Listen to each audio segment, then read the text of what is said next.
At the highest level of professional basketball, defense is about far more than hustle and determination. It goes beyond contesting shots, fighting through screens, or sacrificing your body for loose possessions. Elite defense operates like a complex system driven by precision, timing, positioning, and, above all, complete trust in the scheme. Every movement is connected, every rotation calculated. When a defense breaks down, the easy reaction is to point fingers at the players and question their effort. But those who truly understand the game recognize a different reality. When an entire team consistently struggles on the defensive end, the root cause is usually found within the structure itself. Right now, the Indiana Fever are surrendering points at an alarming pace. Their rotations appear disorganized. Their perimeter defenders are frequently overmatched physically, and their franchise star, Caitlin Clark, is being placed in difficult situations with little protection around her. The coaching staff would like fans to believe these issues come down to execution and individual mistakes. They want the spotlight focused on the players. Yet the reality may be far more concerning, and that truth has now been brought into the open by one of the most respected coaching voices the WNBA has ever seen. Okay, an absolute clinic when it comes to handling a young superstar talent point guard. Okay, and everything she's been doing with Olivia Miles, it's the total opposite of what you are getting. It's the total opposite of what you are getting from Stephanie White and the Indiana Fever. And I think Cheryl Reeves has been putting on an absolute clinic and exposing Stephanie White in the process. Now we have everybody going off about, Caitlin Clark defense and this and that. Cheryl Reeve, the brilliant architect behind the Minnesota Lynx, may have just delivered the clearest lesson yet on what effective coaching actually looks like. She didn't make headlines with a controversial quote or a fiery media appearance. Instead, she let the game itself tell the story.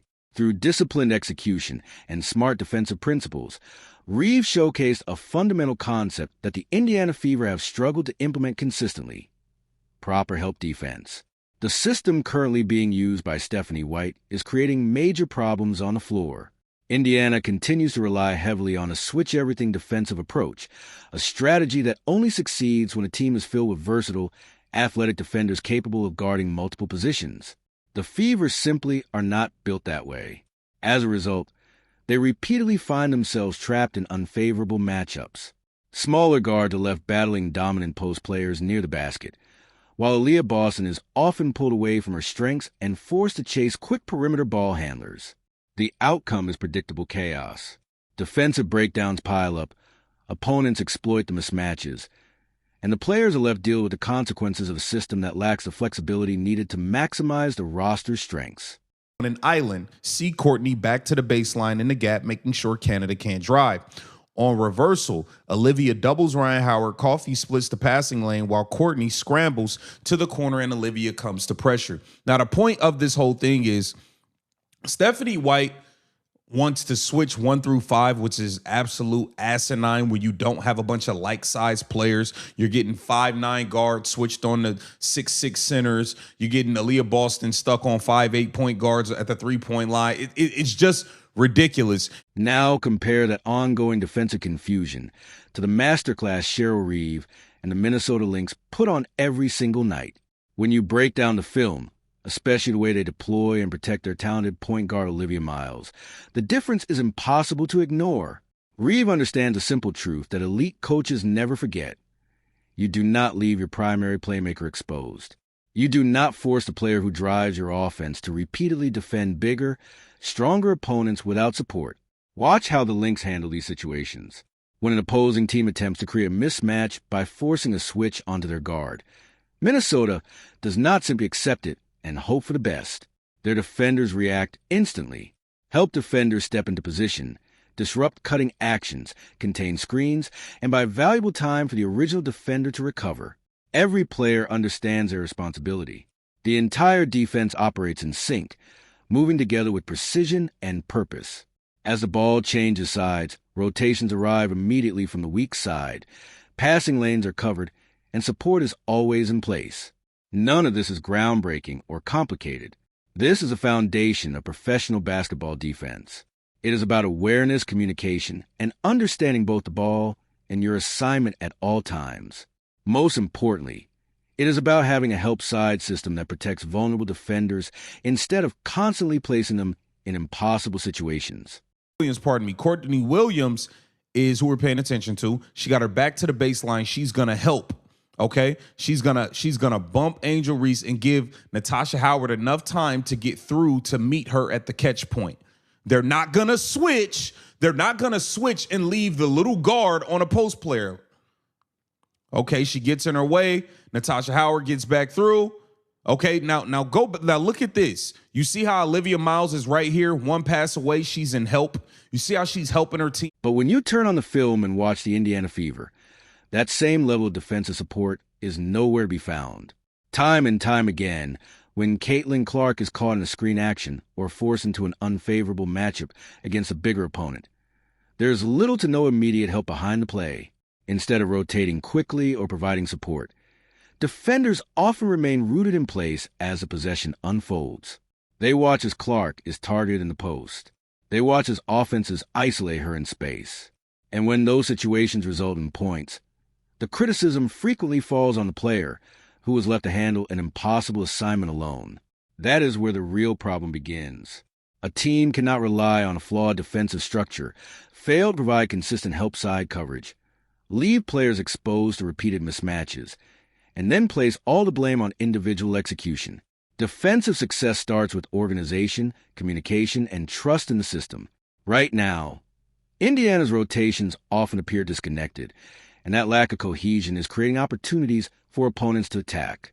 More importantly, it is contributing to the visible frustration building on the Fever bench, where the consequences of those breakdowns continue to surface game after game. Okay, look at the help. She came from the corner all the way up here. Courtney Williams is rotating out to the corner now. That is how you play team defense. That is how you help. You don't leave your guards on an island by themselves. You don't allow teams to go one-on-one versus Courtney Williams over and over and over and over. You don't allow bigs to get switched on to Courtney Williams. You don't allow teams to just go one-on-one at Olivia Miles over and over and over. You play help defense. Get the dribble picked up. We rotate. Many prominent voices across the basketball world have been quick to rally behind Stephanie White whenever tension on the Indiana Fever sideline becomes visible. When clips of Caitlin Clark and her coach exchanging heated words make the rounds online, the immediate reaction is often a side with the coaching staff. Critics argue that Clark needs to show more restraint, respect authority, and avoid displaying frustration in public. The story they want to tell is simple: a young superstar struggling to accept guidance from an experienced coach. But that interpretation ignores a much bigger question. What if the frustration is coming from a place of legitimate concern? Imagine being a player with elite vision and a deep understanding of the game, someone capable of recognizing problems before they fully develop, yet finding yourself trapped inside a system that consistently puts you and your teammates at a disadvantage. At that point, frustration is not rebellion. It is a natural reaction. Clark is not speaking up simply to create conflict or draw attention to herself. She is reacting to situations that, from her perspective, do not add up on the court. While other successful organizations continue to demonstrate disciplined, adaptable basketball, Indiana often finds itself battling the same issues night after night. That growing disconnect between what players see and what the system demands has created mounting pressure, and the Fever are rapidly approaching a moment where difficult questions can no longer be avoided. Well, so, I think who the person who needs to step in is Mr. Simon, the owner. And he has to make a decision on, do you want to keep Caitlin Clark or do you want to keep Stephanie White? I think that's what it comes down to be honest with you. I think the Indiana Fever need to move on from Stephanie White. I think the Indiana Fever, they need to pick a direction and pick a lane. You swerving back and forth. And I think at the center of all this sits one of the most important decisions the franchise will ever have to make. The organization's leadership is facing growing pressure as questions continue to surround a team's direction and long-term vision. From the outside looking in, it appears that Caitlin Clark and Stephanie White often approach the game from very different perspectives.